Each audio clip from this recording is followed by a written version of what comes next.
croeso mawr.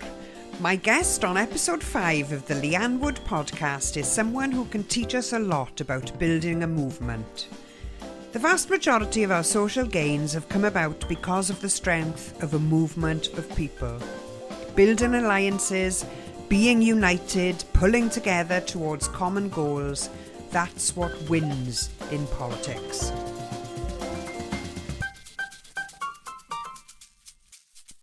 Selma James has an incredible wealth of political campaigning experience. She is now in her 9th decade of socialist activism. Selma was born into a Jewish family in New York in 1930.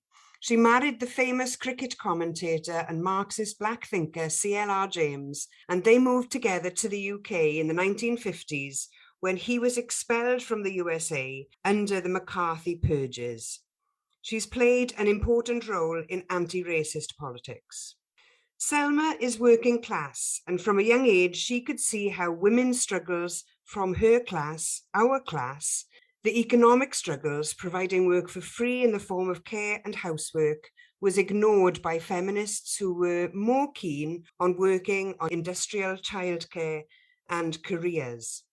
To this day, so many women work a double day. We have to go out to work for pay and then do the bulk of work at home for free. Selma James formed the International Wages for Housework campaign in 1972, almost 50 years ago.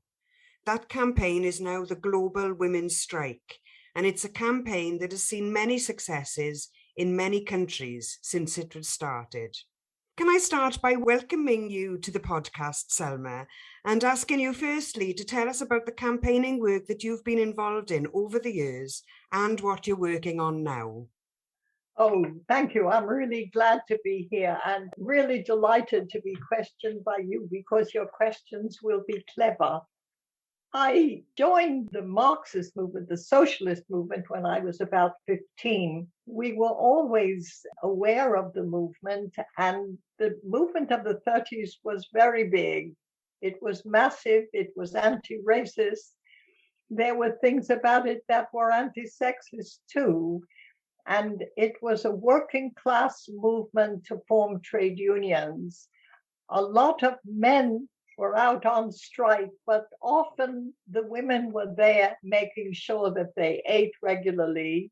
Some of them ate at our house. And it was also the time when the troops came to shoot the workers, and the women went between the workers and the guns, and the gunmen retired. And that was really a high point of moving the class forward and really making trade unions legal.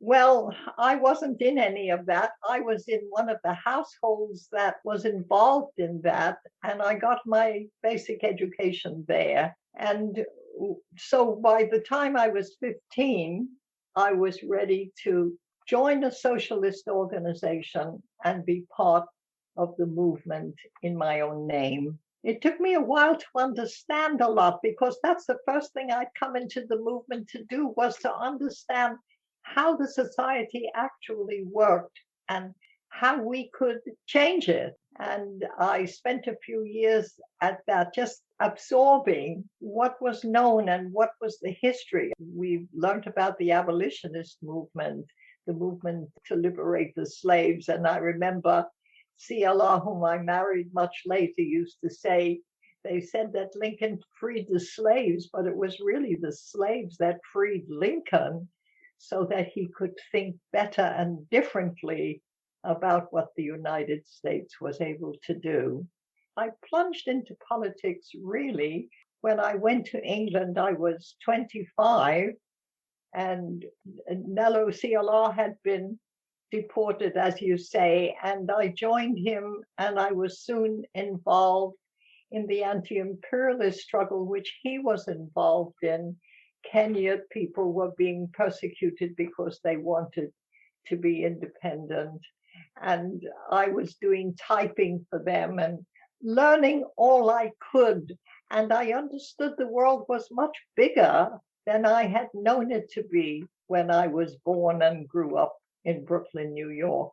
But also by that time, I had become interested in women doing all this work, this reproductive work, this housework, this caring work, a lot of protective work, this work of protecting their children from racism, from class prejudice, and trying not to be poor, trying to feed them 3 meals a day. And that was a struggle for many millions that I had known in the US, and the same struggle, of course, was going on in the UK. I went with CLR to the West Indies, first because we were invited there because a federation had formed, but then they asked him to stay, and we stayed, and my little son, who was about 9 at the time, he came. The three of us were living in Trinidad and working on the independence movement, but especially working on the movement of federation of the West Indian colonies, as they were then, West Indian islands, so they could be together and when they became independent. That didn't work out, and we were heartbroken because we thought the stronger they were as a unit, the more they could be independent from the imperialists, who didn't go away when you became independent. They then stayed and tried to undermine what you had built and the movement that your people had formed. So I learned a lot, and I learned a lot about government there because I was close to it. I learned a lot so that when we got back to England, I was well able to be part of the anti-racist movement. Many of those people were West Indians, were from the islands that I had been part of for 5 years of my life. It has helped me ever since. When the women's movement began, I found myself part of it. And I soon learned that in the United States, there was a massive women's movement, but in fact, looking again, there were two women's movements. One was white and on the whole middle class, and one was women of color, Black women, Latino women, who fought for welfare, for the right to some money from the state for the work that they were doing as mothers. And that stuck in my brain as something I had to find out more about. And ultimately, I read Marx in a group, and we didn't know what we were reading, but we were reading it. And in fact, we found out a lot. And one of the things that was amazing to me was that Marx said that the crucial commodity of capitalism is labor power, that is, the working class. And I said, well, that's women's work. We make the working class. We give birth to it. We train. We do everything. And I thought, why didn't these people tell me that Marx said that women's work was central? And in 1972, we started the International Wages for Housework campaign. Now, I want to say something about that word international, because there isn't any movement unless it is international. We can't be anti-racist unless we know the many ways in which people organize and express themselves, their language, their way of life, and their struggle. And I was interested in the struggle of women. Many, many women are subsistence farmers and feed their families from the work they do on the land. 80% of Africa lived off women's subsistence agriculture. And then when you saw the figures, they say, well, women don't work. Well, excuse me. If they weren't working, you wouldn't be eating. And we decided as a campaign to demand that women's work be counted in national statistics. And then we met a lovely woman from the Office of Women Workers' Questions at the ILO, And she said, women do 2/3 of the world's work for 10% of the income. And some people say it's 5%. And we popularized that figure. We went everywhere. We translated it to let women know that they were doing 2/3 of the world's work. And in spite of that, they were the poorer sex. We were always trying to find some money of our own. So that's what we've been doing ever since, developing the whole understanding that women produce all the people of the world, the whole population of the world, and never get money for doing that central work of making the people in the community. And that's fundamentally what the Wages for Housework campaign has been saying. The message from that campaign is as relevant now as it ever was. There's a shortage of paid carers now. Caring work is still amongst the lowest paid work, the least valued work around. And we've been in a pandemic now for more than a year and a half, so the need for care is growing. Most care is still provided for free. What would you say are the differences in the positions of carers now to when you started the Wages for Housework campaign in the early 1970s?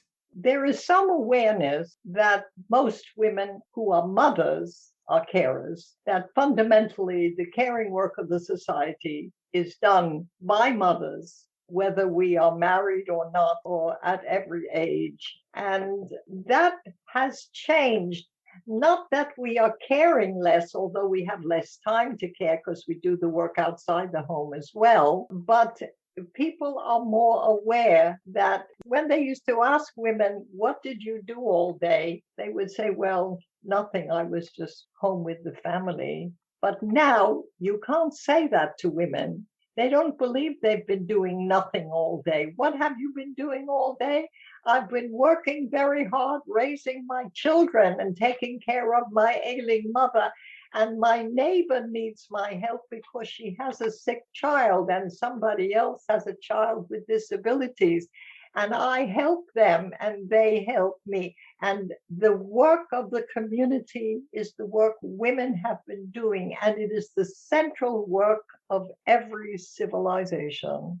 If you go out to work as a carer, you are very low paid, because this is work that is labeled not payable, in the sense that because we don't get wages for our work of reproducing the whole human race, the carers, others who are doing this work not for a family, but for a company and individuals in the community, the pay is unbelievably low, and they're short of workers right now because carers are exhausted. The question of caring is the central question of changing the world from war economy to taking care of people. You're so right. If we put care at the centre of what we do, we would have very different outcomes.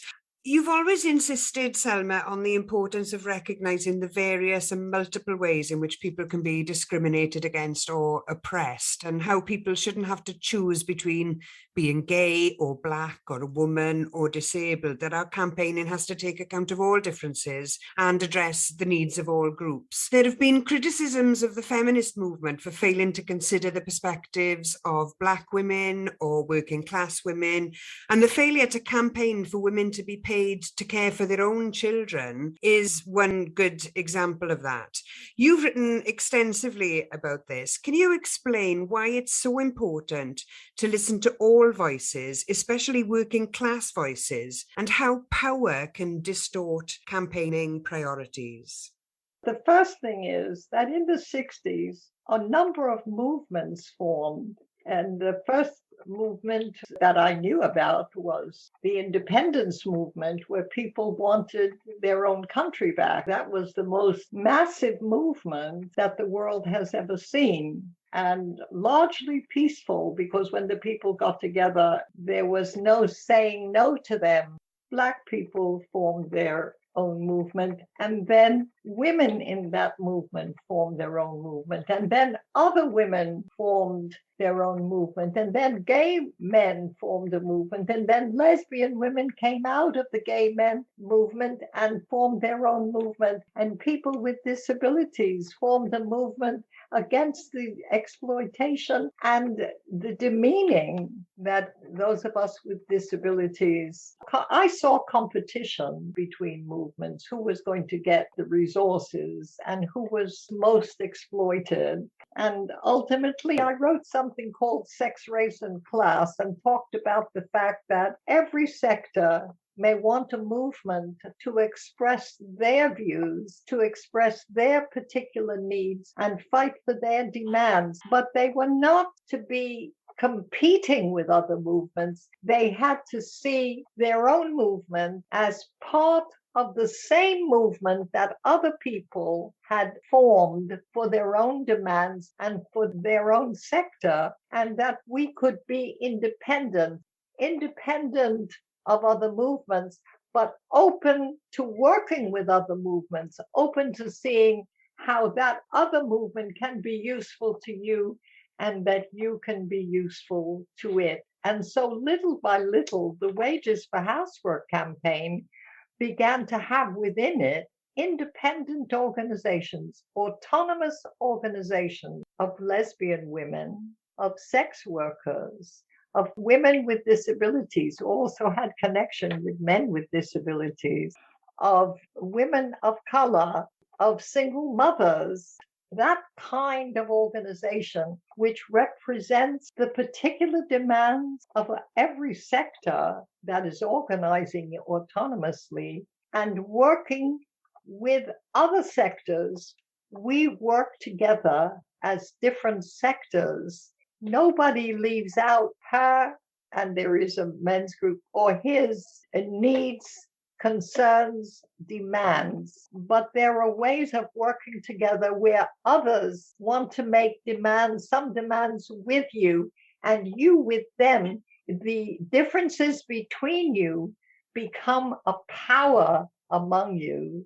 And we're all anti-imperialists. We are not on the side of the oppressor, but always on the side of the oppressed.